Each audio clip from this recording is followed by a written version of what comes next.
Hi mga Day! Welcome back to my channel! Oh yeah!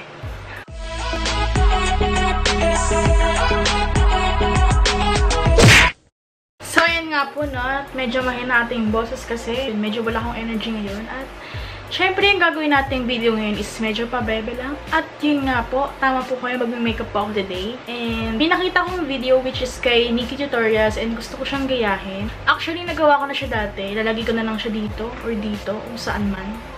Ayun, sana mas maganda pa yung magawa ko dun sa makeup na yun. So ngayon, nakapag-moisturizer na ako ng aking face and mag-apply na ako ng foundation. Ayun, makeup. Ang gagamitin kong product ngayon is itong Maybelline na foundation, which is yung Superstay. Kung may gusto kayong malaman about dito, ayan, nag-upload ako ng video nung nakaraang araw about dito sa foundation na to. Pero bago muna lahat, mag-outline muna ako sa face ko. Yung gagamitin kong pang-outline is itong EB Advance na eye definer or eyeliner. So, maglalagay muna ako sa face ko.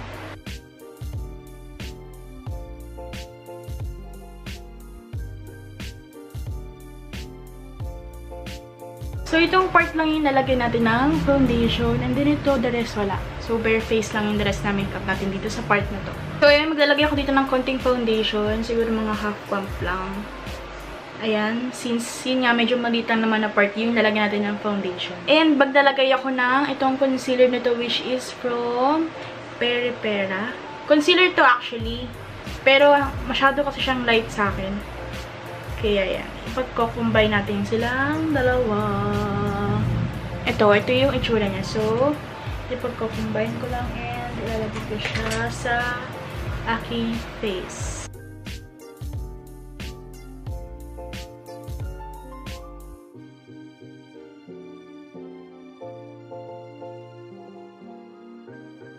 Sobrang bango nung Peripera na concealer, guys. Matagal ko na siya nabili, hindi ko lang siya masyadong nagagamit gawa ng sobrang light sa akin ng concealer. So, siguro parang inantay lang ako ng concealer na yun para gawin tong video na to. Feeling ko kailangan ko pang mag-add. Mag-add pa ako ng konting concealer. Ayan ang foundation kasi kulang. So, hindi ko siya i-mix at ipag-add.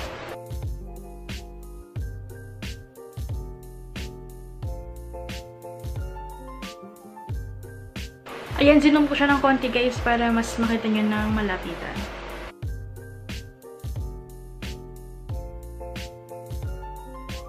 Siguro okay na to. Parang sa personal, parang wala naman nangyari. Pero ayun nga, ayan. Maglalagay na ako ng concealer sa aking under eyes. And yung gagamitin kong product is itong the SAEM o SAEM. SAEM? Ewan po kung anong basa.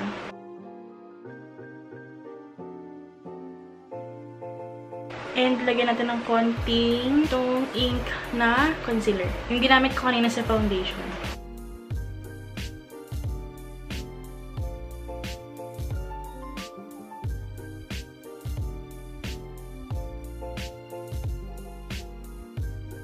Guys, baka i-bash nyo ako, sabihin nyo, hindi match yung color ng foundation ko sa skin tone ko. Actually, iniba ko talaga siya para mas, parang mas mabigyan pansin itong makeup kaysa dito sa aking bare face. And then, next na gagawin ko is after kung maglagay ng concealer is naglalagay ako ng buong powder sa aking, yan, lagay ko siya dito sa part na. Yan, so maglalagay lang ako dito.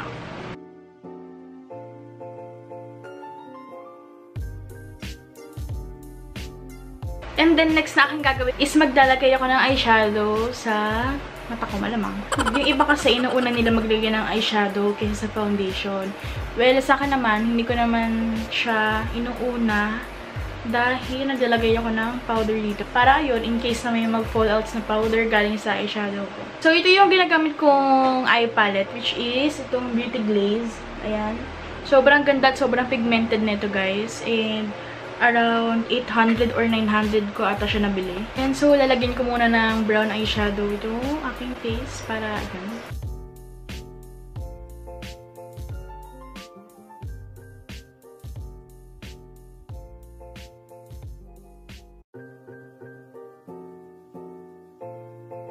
Ayan, hindi ko alam kung may pagbabago na ba.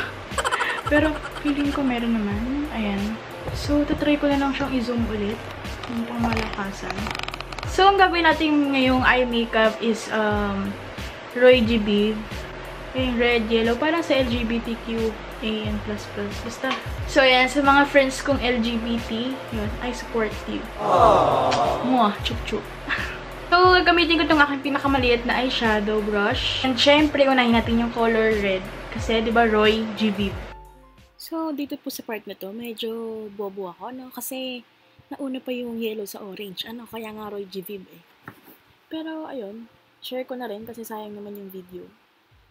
At share ko na rin yung katanghan na nagawa ko ngayon.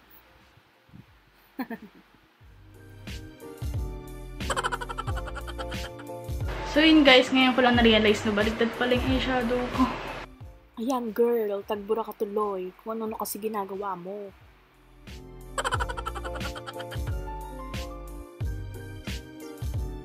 So yun guys, sinarase ko na yung eyeshadow ko kasi nagkamali ako kanina. And inayos ko na rin yung aking foundation kasi medyo na, yun nga, napunasan ko rin siya. So ayun, ulit na naman tayo sa eyeshadow.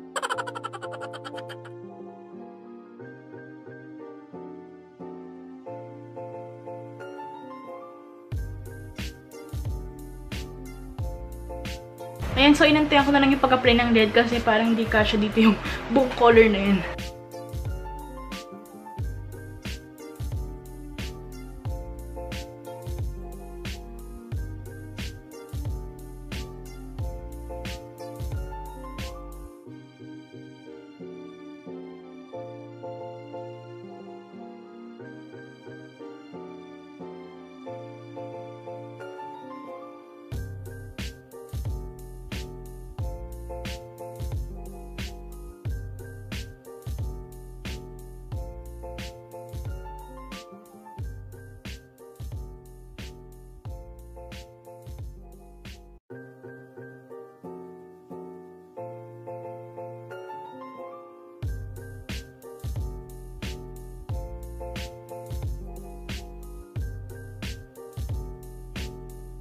Ayan, so feeling ko kompleto naman na sila.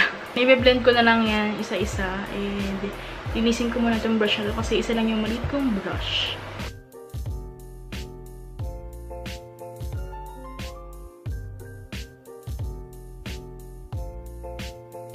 Ayan, so kumuha lang ko na maliit na brush and i-blend na lang sila.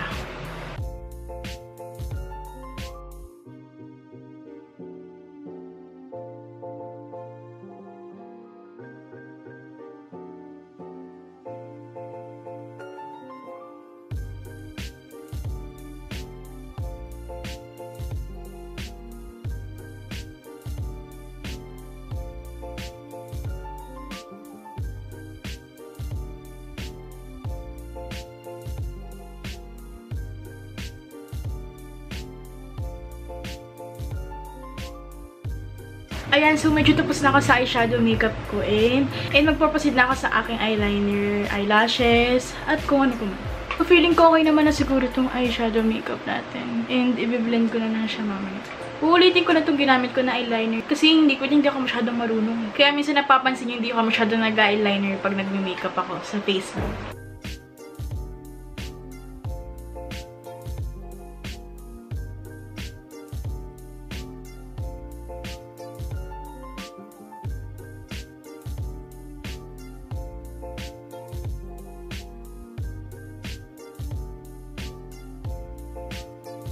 Ayun guys, so feeling ko okay na itong eyeliner ko and parang hindi masyadong halata. Ano kung may nagbago ba o wala. Pero ayun na nga, maglalagay rin ako ng eyeliner sa baba ng aking mata.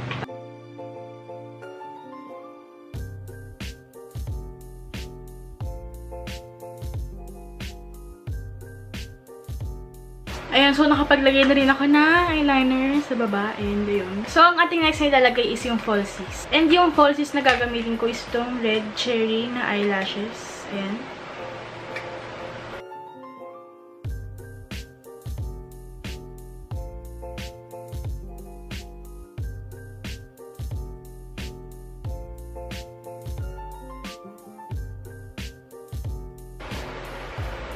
Oh.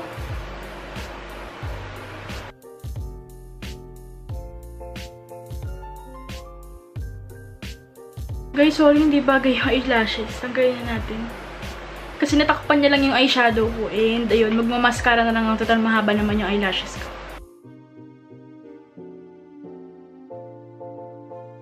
Gagamitin ko na mascara is itong Hypercurl for Maybelline.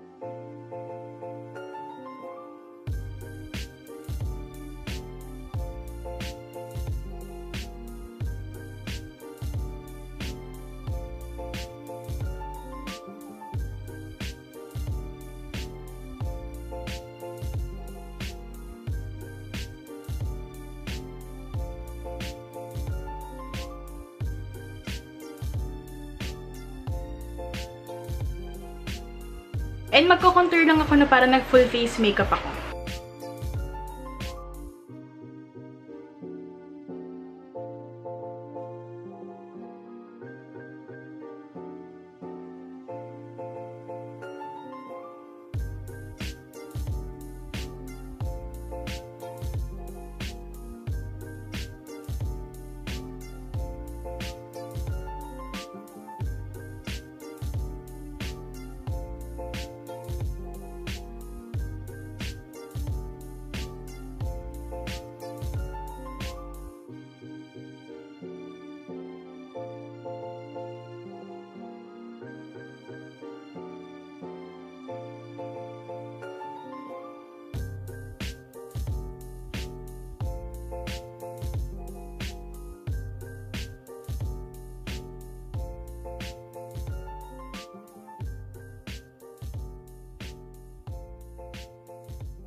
Ayan, so tapos na tayo sa cheeks ko, which is nalagay ko na yung contour and then yung aking blush on. So, ang gagawin ko na is, i-outline ko na ulit yung nagawa ko kanina, which is ito, yung line na yan. Gagamitin ko ulit yung brush na to, yung pinang-apply ko sa aking eyeshadow. And kukunin ko yung black na eyeshadow.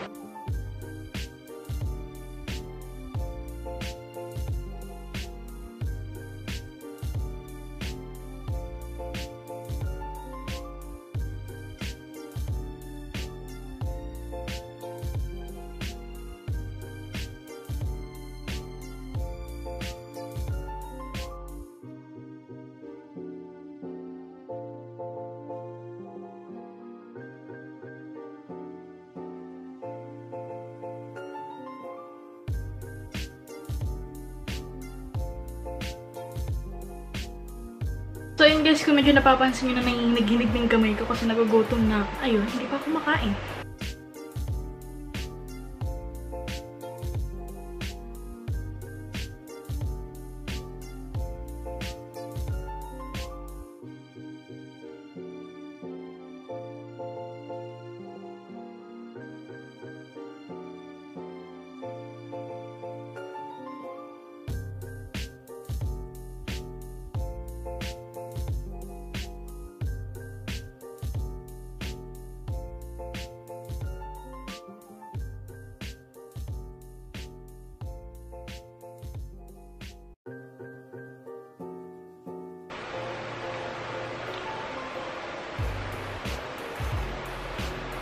And tapos ko nalagyan ng black itong aking face, eh may gagawin pa ako dyan.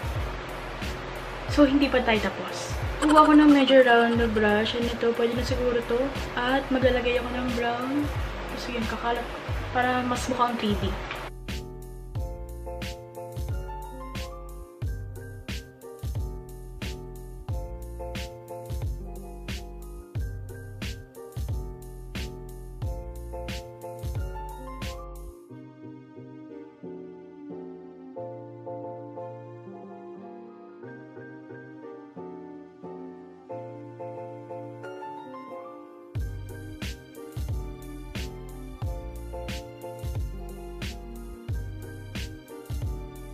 Ayan, so dito lang ako maglalagay ng brown. And dito, yan, siguro, parang mas lalagyan ko ng detail dito na black.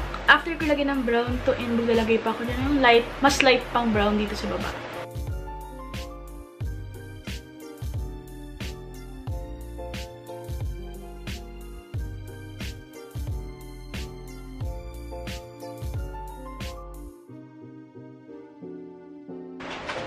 Ayan. So, and then, lalagyan ko ulit ng dark dito kasi yun, na-blend na siya.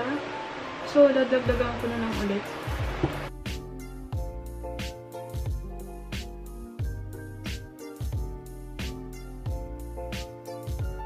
And, ayan.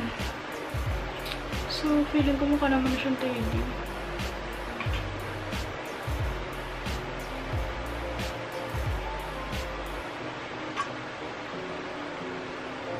Kasi kapag nilagyan ko pa to, parang magmumukha siyang pangit tignan. Kaya ito na lang siguro. Okay na to. Sorry kung medyo pawis-pawis na kasi mainit sa kwarto ko eh. Ayun. Nilagyan ko na lang dito sa lips ko kasi hindi masyadong halata. So, babalikan ko na lang kayo guys. I-detail ko muna yung nandito sa part ko at kung ano yung magandang idea para ilagay dito. So, ito yung part na mukha akong dugyot. So, ayan. Hindi pa ako masyadong tapos. Nagmukha akong dukit dito sa part na to. So, lilinisin ko siya. And ito, tapos na to. Ito ayusin ko na lang. Kasi nagmukha talaga akong dugyot. And may lipstick na pala ako. So, ayun, ayusin ko na lang. And feeling ko, mas kailangan ko pa ng medyo dark dito. Kasi parang kakulay lang siya ng skin tone ko. I mean, ng lips ko. Hindi ito guys, kasi black. So, nilagyan ko na rin ng line. Para gano'n. Diba? Pa! Wait lang. So, ayan guys. Medyo tapos na ako sa ating makeup look today. And hindi ko alam kung maganda ba siya. Hindi ko alam kung mukha siyang 3D. So, gawa na natin siya ng montage.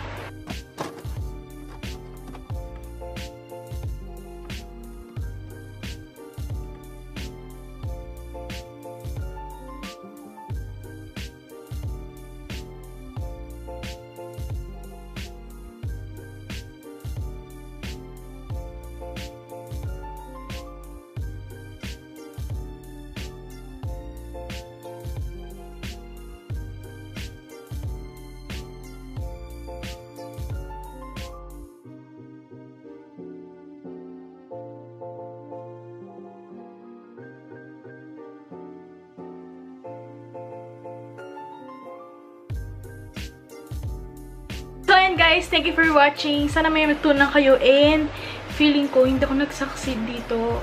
By the way guys, yung ginamit ko pala dito sa white na to is yung concealer and then itong gamit kong lipstick is from Careline, which is ito. Ayan. So, yan, kailangan natin medyo dark kasi yun nga, para medyo malayo sa skin tone ng ating lips. Thank you for watching! Mag-subscribe kayo para ma-notify kayo sa aking next video. Bye!